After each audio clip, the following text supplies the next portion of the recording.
필요하실 때면 뭐 질의수서를 바꾼다든지 아니면 나중에 추가 질의하실 때 한 대부분 이제 활용하셔도. 소명은 된 것 같습니다. 근데 이제 그러세요? 제가 기다려 보겠습니다. 예. 네, 질의 이어가 주시기 바랍니다. 저기 어저께인가요? 그 이진수 교육부 장관 후보자 지명 철회했죠. 네, 예. 기사를 통해. 그 사유가 뭐냐면 제자 논문 표절, 그리고 현안에서 너무 모른다 그런데 이제 제자 논문 표절은 대표적인 갑질 아닙니까? 그렇죠? 예. 그래서는 안 되겠죠. 네. 근데 지금 강선우 여가부 장관 후보는요. 제가 볼 때는 굉장히 말이 많습니다. 보좌관 갑질이거든요. 근데 거기에 대해서는 별다른 얘기가 없어요. 어떻게 생각하십니까? 여가부 장관도 역시 이런 사유로 지명 철회해야 된다고 생각하지 않으시나요? 의원님, 제가 그건 대통령 또 인사권과 관련돼서 제가 말씀드리기가. 그렇지만은 지금 우리 후보님이 여기 보면은 인사말에 보면은 국민 모두가 자유와 창의를 발휘할 기회를 최대한 누리고 평등한 시민으로 존중받을 수 있도록 그런 어떤 자세하고는 좀 어긋나는 거 아닌가요? 자기 더군다나 측근으로 일하는 보좌관인데. 저는 그 구체적인 답변을 좋습니다. 드리는데, 예. 뭐 답변하기 곤란하시면.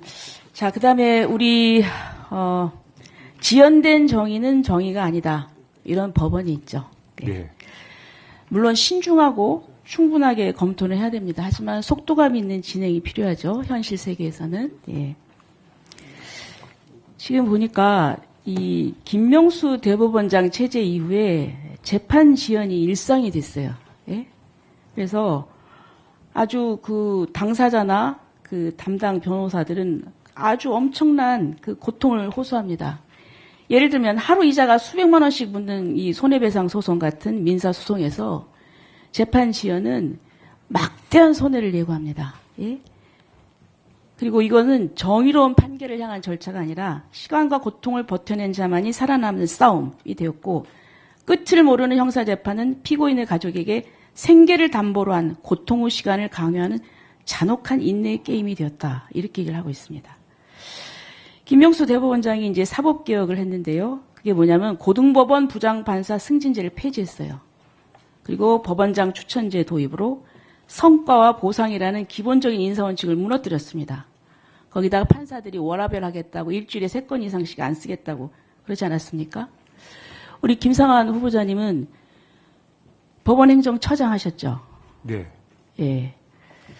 자, 이 조직이라는 건 그렇잖아요. 성과와 보상이 있어야죠. 열심히 일한 사람이 보상을 받아야 되잖아요. 과거에는 경무에 시달려도 당사자를 위한 이 사건 처리를 위해서 최선을 다했고 자기 희생이 있었어요. 그래서 실력도 인정받고 성실한 태도. 그래서 고등법원 승진이라는 제도가 있었는데 이게 없어지고 자, 이래가지고 말은 탈권위 평등하지만 사실상은 사법부의 근간을 심각하게 훼손했다고 이제 평가가 됩니다. 자, 우리 후보자님 그때 한번 이런 문제점에 대해서 그리고 또 이 사법개혁에 대해서 반대한 적이 있으십니까? 그렇지 않습니다. 반대하셨어요? 그렇지 않습니다. 반대한 적 없었어요? 고등법원 고등부장 승진제 폐지와 관련돼서 반대한 적은 없습니다. 반대한 적 없었어요? 네. 근데 결과가 이렇잖아요? 그리고 또 그 법원장 추천제예요. 그러니까 투표하는 거죠. 그래서 지금 상당히 누구도 책임을 지지 않는 거예요. 저는 이런 부분에 있어서 이 사법 정의를 세우려면 사실 절차적인 문제도 굉장히 중요합니다. 그리고 조직을 어떻게 운영을 하느냐. 근데 지금 이 부분이 이 사법 절차 지연으로 해서 당사자, 그리고 또 당사자를 돕는 변호인 이쪽에서 이 부분에 대해서 굉장히 이 피해를 호소하고 있어요. 어떻게 보면 저는 이게 실패한 사법개혁이라고 하는데 지금 뭐 그것도 이 부분에 대해서 이 사법개혁에 대해서 뭐 반대한 적도 없고 그렇다면은 같이 동의를 하셨다는 건데 국민적으로는 이렇게 사법개혁이 실패했다고 평가가 되는데 어떤 그런 부분에 대해서 이런 책임이 있는 분이 다시 또 다른 조직인 이 헌법재판소 소장이 된다는 것에 대해서 이 국민들이나 또 이 일선 현장에서 그런 피해를 보는 변호인이나 이런 분들이 납득을 할까요? 위원님 잠깐 말씀드려도 되겠습니까? 예. 고등부장 승진제 폐지 등등 종전 직전 우리 김명수 대법원장께서 출시한 여러 가지 정책은 저는 개인적으로 그 당시의 역사적 상황에 맞는 취지를 갖고 있다는 생각을 갖고 있습니다.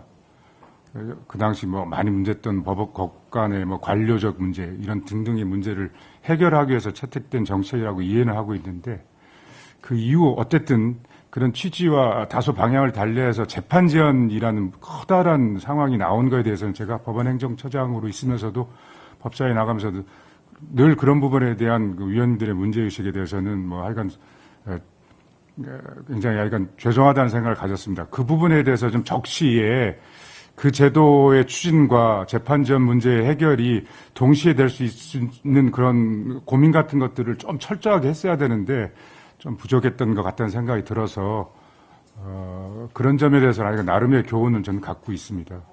예. 법원 행정처장이라는 것은 사실 이제 그런 걸 고민하는 자입니다.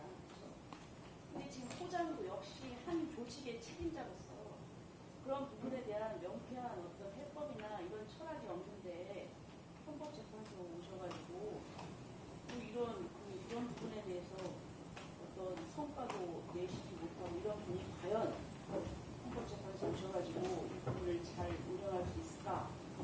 그런 의문입니다. 이상입니다. 네, 수고하셨습니다. 다음으로 이건태 위원님 질의해 주시기 바랍니다. 예, 부천시병 이건태 의원입니다.